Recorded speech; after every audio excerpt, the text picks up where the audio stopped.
BJP से बड़प्पन की उम्मीद करना बेमानी है और नरेंद्र मोदी से बड़ा दिल दिखाने की आशा करना बेवकूफ़ी। कुछ ऐसा ही 18वीं लोकसभा का सत्र शुरू होने पर हुआ। बहुत अच्छे माहौल में सत्र शुरू हुआ। नेता सदन नरेंद्र मोदी, नेता प्रतिपक्ष राहुल गांधी स्पीकर को लेकर उनकी चेयर तक गए। राहुल गांधी ने खुद पहल की, हाथ बढ़ाकर मिलाया और कहा, पुरजोर तरीके से कहा कि हम आपका समर्थन करेंगे, हम सदन चलाने को तैयार हैं आपके साथ मिलकर, बशर्ते लोगों की आवाज का दमन न किया जाए, बशर्ते लोगों की आवाज को बढ़ चढ़कर रखने दिया जाए, विपक्ष को भी। लेकिन उसके बाद जो हुआ वो शायद बहुत सारे सवाल अपने आप में खड़े करता है। अगर बीजेपी चाहती तो इस बात को आगे बढ़ाती, एक सौहार्द के माहौल में सत्र होता। लेकिन उसके बाद स्पीकर ने, नवनियुक्त नवनिर्वाचित स्पीकर ओम बिरला जी ने इमरजेंसी पर प्रस्ताव पारित किया, 49 साल पहले की इमरजेंसी पर। 26 जून को 25 जून की 1975 की इमरजेंसी का प्रस्ताव पारित हुआ। कब तक घाव कुरे दिएगा। और उसके बाद आज 27 जून को राष्ट्रपति महोदया ने सरकार द्वारा लिखित अभिभाषण में उन्होंने भी इमरजेंसी का जिक्र किया। 27 जून को 25 जून 1975 की इमरजेंसी का जिक्र किया। हमें पिछले घाव कुरेद कर क्या मिलेगा।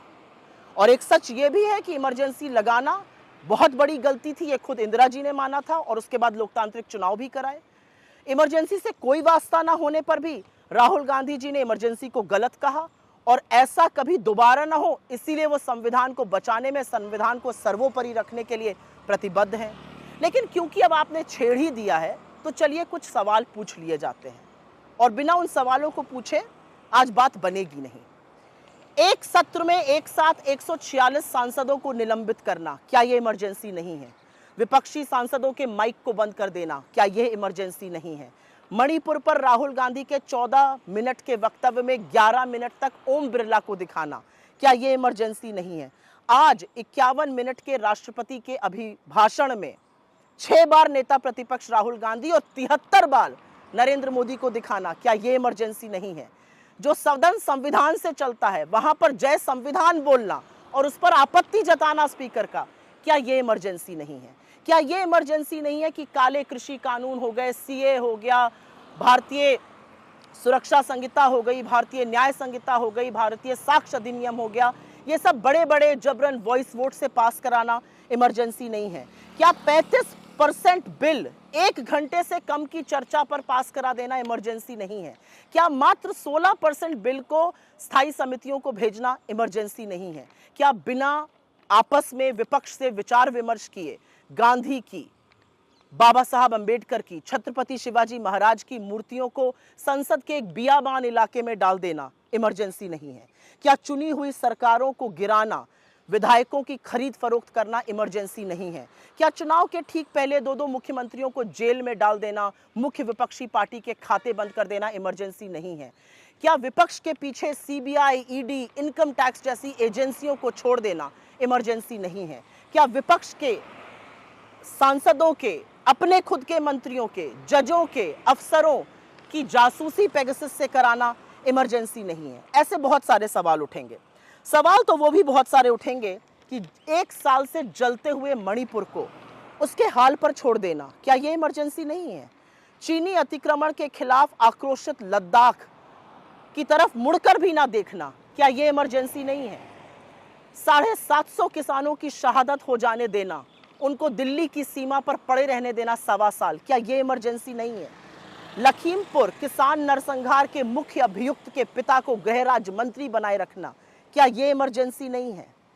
क्या ये इमरजेंसी नहीं है कि छात्र अगर बेरोजगारी से त्रस्त होकर प्रदर्शन करें तो उन पर लाठीचार्ज किया जाता है, अगर धरना प्रदर्शन करें तो उनको जेल में भेजा जाता है? क्या ये इमरजेंसी नहीं है?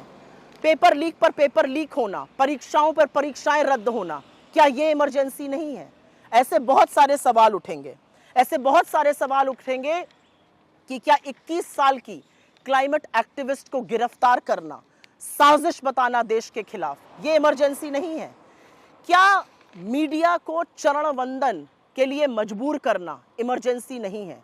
असहज सत्य दिखाने वाले मीडिया को जेल में डाल देना, क्या ये इमरजेंसी नहीं है? अधिकांश मुख्यधारा के मीडिया को अपने कब्जे में कर लेना और सोशल मीडिया पर शिकंजा कसने की कोशिश करना, यूट्यूब चैनल्स को रेगुलेट करने की कोशिश करना, क्या ये इमरजेंसी नहीं है? बहुत सारी बातें हैं जो पूछी जाएंगी और उसमें से एक बहुत बड़ी बात यह रहेगी कि मनमाने फरमानों से कभी नोटबंदी लगा देना, कभी लॉकडाउन लगा देना, कभी मजदूरों को चिलमिलाती धूप में पैदल चलवा देना, क्या यह इमरजेंसी नहीं है? और क्या हर बार औरतों के खिलाफ जब अपराध होता है और आरोपी के साथ आप खड़े होते हैं, संरक्षण आप देते हैं, क्या यह इमरजेंसी नहीं है? ऐसे बहुत सारी बातें हैं जिस पर सवाल पूछा जाएगा, लेकिन कब तक हम इमरजेंसी का नाम लेकर ध्यान भटकाते रहेंगे? इमरजेंसी गलत थी, इमरजेंसी नहीं लगनी चाहिए थी। आज 49 साल बाद युवा पूछ रहा है मेरी नौकरी का क्या हो रहा है। युवा पूछ रहा है पेपर लीक में एक के बाद एक लोग संलग्न होते जा रहे हैं, कुछ आपके घटक दल के नेता हैं, उनके बारे में क्या हो रहा है। युवा पूछ रहा है मेरे रोजगार के बारे में आपका क्या विचार है। पूछ रहे हैं लोग कि रेल हादसे कैसे रुकेंगे। पूछ रहे हैं लोग परीक्षाएं रद्द होनी कब बंद होंगी।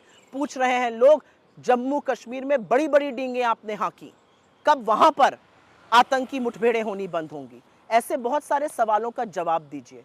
पुराने घाव कुरेद कर कोई देश कभी आगे नहीं बढ़ सकता है, लेकिन अगर आपकी यही मंशा है तो यही सही, पहले जो सवाल पूछे गए उनके भी जवाब देने की हिम्मत जुटाइए।